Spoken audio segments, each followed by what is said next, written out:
Hi, I know this is going to be kind of a different video. I'm just going to sit here and be talking today.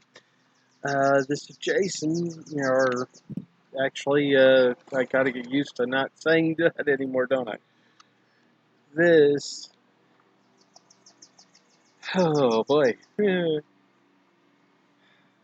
Ellen. I'm still getting used to even saying it myself. So it's okay if you guys are having trouble figuring out this. Yes, I am trying to grow my hair out. It's going to be the first part of my transition. Getting rid of the body hair will be part of it. Eventually figuring makeup out, dress, that kind of stuff. But having said all that, I asked a few of you some questions, for a Q&A. So, figured, or I didn't ask you, I asked you to send me your questions. I'm sorry, I'm having a little trouble thinking. I'm still not awake.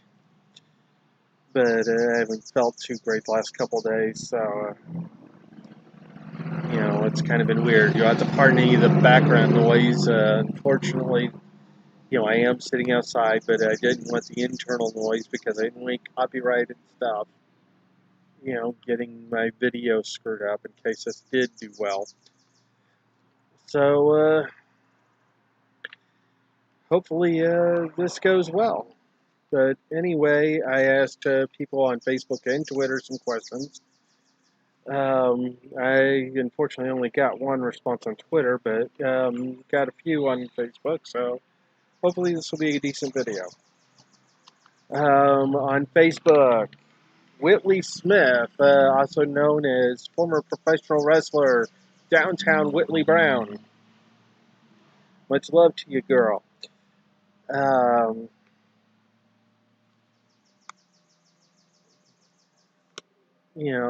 she asked, what is it like to finally be you? Out in the open and no F's to give what people think.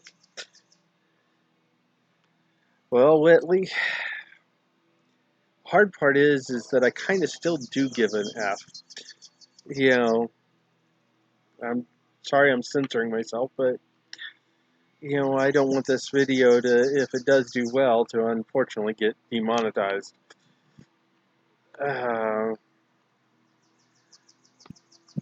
So I'm going to try and watch my language, which is hard for me. But yes, I do still kind of give an F. I know that may seem crazy, but there are some people where it's like, yeah, I don't care. You either love me or don't, you accept me or don't. If you don't, fine, bye, see ya, bye, Felicia. It's not even a thing for me. But there are some people, of course, where their opinions do matter. And it's gonna hurt. If they don't accept, if they don't love, and that's just part of it. I mean, it just, unfortunately, it sucks like that. But that I can't just not give a flying rat's ass, you know, about really what anyone thinks, but I do. I care. I can't help that. But as far as what's like to be me and to finally not have this secret weighing me down after all these years, sometimes it feels really good, and other times I wonder if I made a huge mistake. Because it is still very new and very raw, and it's still a transitional period, where people are getting used to Ellen and trying to say goodbye and mourn the loss really of Jason, and that's kind of a hard thing. I'm still going through a bit of a process myself, and it's not easy. I'm not going to lie to you about that. It's not easy. Pardon, you're probably going to hear a train here in the background now, so Uh, anyway, we'll move on to the next question. Uh, I am going to pardon if I butcher your name. Unfortunately, I did not get a chance to figure out how to pronounce it. Uh, Leo Smell, CA on Facebook asked, I guess my question would be if you have a support network in place to help you through this, and if not, can you create one for yourself? And honestly, I don't know. I hope that I have one, but until I meet with some people face to face, and know for sure, I don't know what's in their heads. I don't know what's in their hearts. And unfortunately, I haven't had a chance to do that part yet. I'm hoping I have a support network. If so, then yay, thank goodness, because maybe I'll be able to get the help I need. You know, from psychological to medical to figuring out clothes, and sizes and all that stuff. Because I need so much help. When you dealt with this for 40 years, it's like, who do you go to? Who do you turn to? You need people in your life, who have either been through it, and I'm still trying to figure out who I should be trusting, who I shouldn't. I'm a very shy person, so which probably comes across a lot in my videos. But that's I'm trying to figure out, dating, still, in this whole divorce land where I'm at, you know, because so I mean I'm trying to figure everything out, and right now all I know is I need friends not just on Facebook and Twitter, but in real life to kind of help me, and I hope that they will. I hope my family will be okay with this, but I don't know who's going to be okay and who's not. Not everybody knows yet, you know, and I'm kind of glad because I don't know what kind of backlash is still coming my way. I know I've suffered a little bit of it, but not the full brunt because, not a lot of family is on my Facebook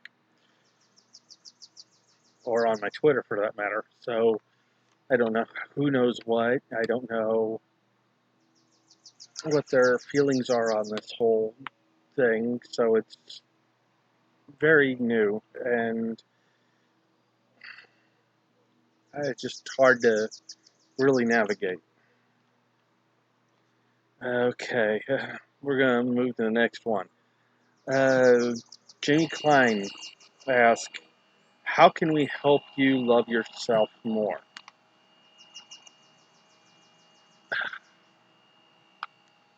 I don't know.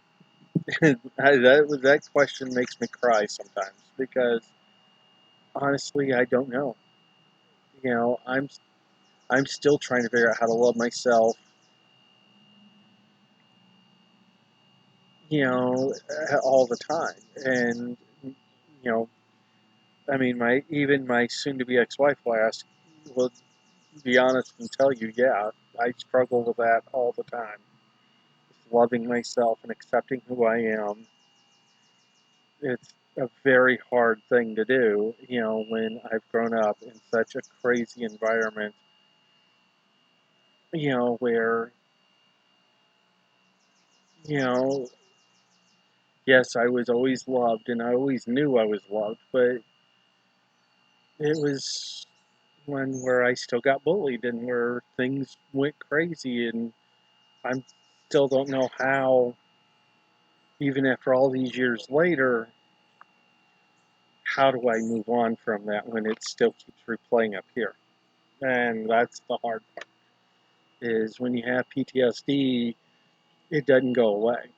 It doesn't, those incidences, though they happen when you were a kid, they don't go away.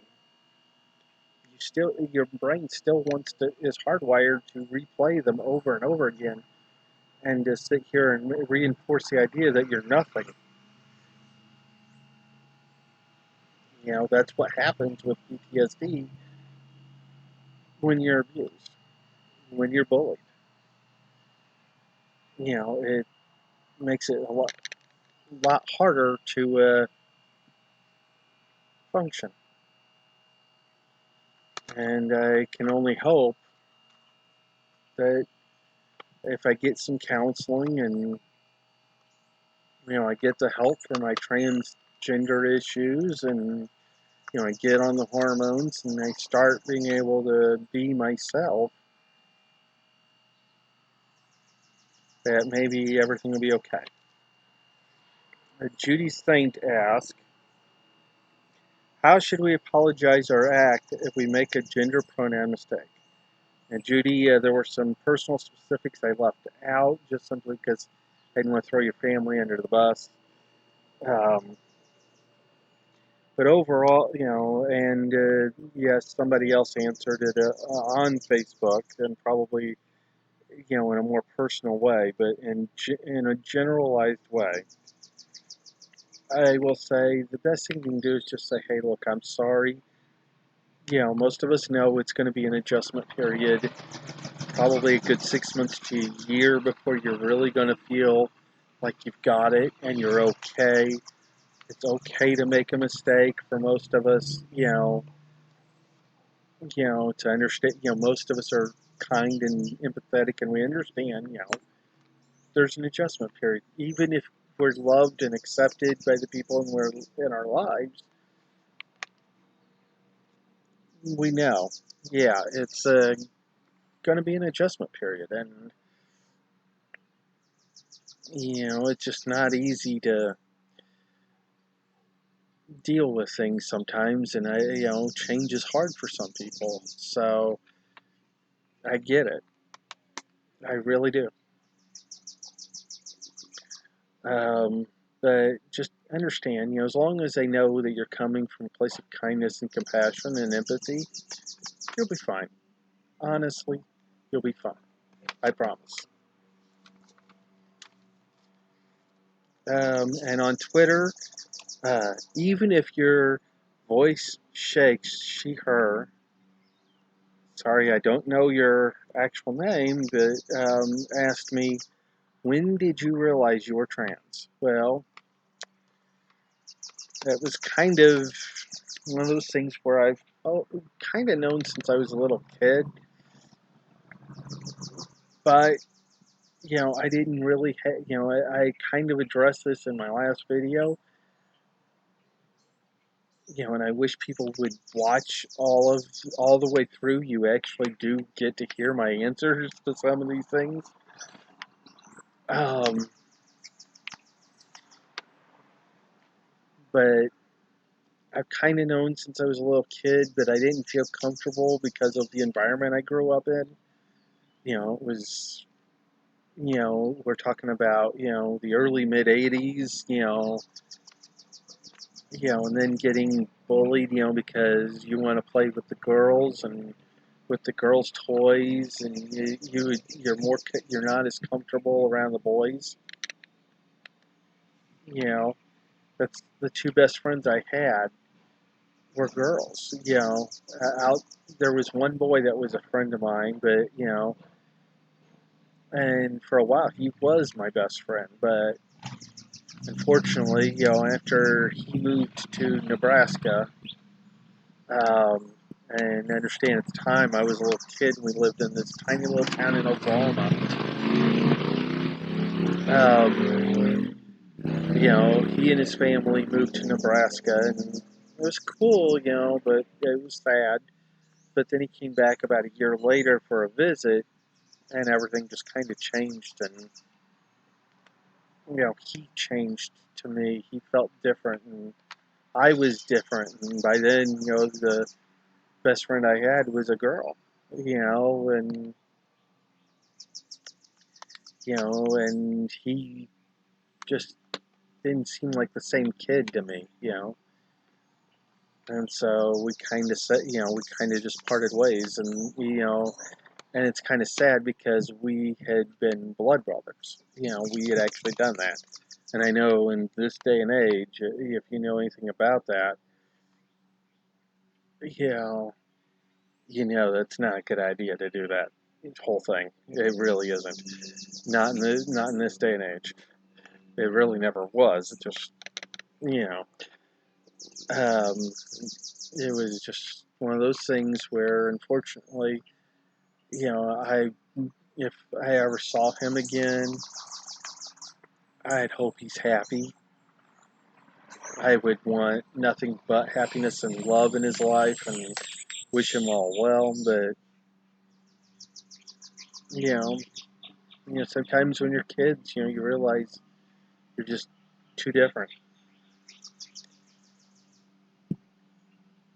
And unfortunately, that happens sometimes. And sometimes people move. Like I didn't. My family obviously didn't stay in Oklahoma. We moved up to Indiana, and that's where I'm at now. And sometimes, life brings you change, and you just have to kind of roll with it. But some of those changes are going to be good, and some of them aren't, and but it's always going to be a part of life. You know, but it's just one of those things where I've kind of known since I was little, but I buried that stuff so deep that I didn't want to let it out. I didn't feel comfortable telling anyone. It's so now I'm trying to figure out my fashion sense, what I like, what I don't like. It's like I saw this dress online, that was this really pretty purple dress, and uh, I was like, oh, I think that would be so cute. I'd love to have that dress, but I don't know if it fit me. I had no idea if they'd be able to put one in my size or not. But it's a pretty dress. And it's not that I'm a big dress person. I've always been more of a jeans t-shirt kind of person no matter what, and I think I still always will be. But yeah, I want some things that are very feminine, and I want to be able to feel like a girl, you know. I want to feel like a woman. I want to, like I want to get rid, like I so badly want to get rid of the body hair, I just, you know, you know, but I know I'm rambling. So, anyway, I want to thank you guys for sending all of these questions. Do know I love you guys. I think you all are wonderful for sending these. I'm glad I didn't get anything, major, disrespect questions or any hate, but I'm sure that's coming, inevitably. Um, but I just want you to know, please make sure, that you take care of each other and love each other. And, until the next video, um, try and take care of yourselves. Anyway, don't forget though, please down there, right below this video, like, share, subscribe, you know, try and help me grow this channel. I'd like to get to 100 subscribers by the end of the year, if that's possible. Um, you know, anyway, until next time, take care of yourselves, okay?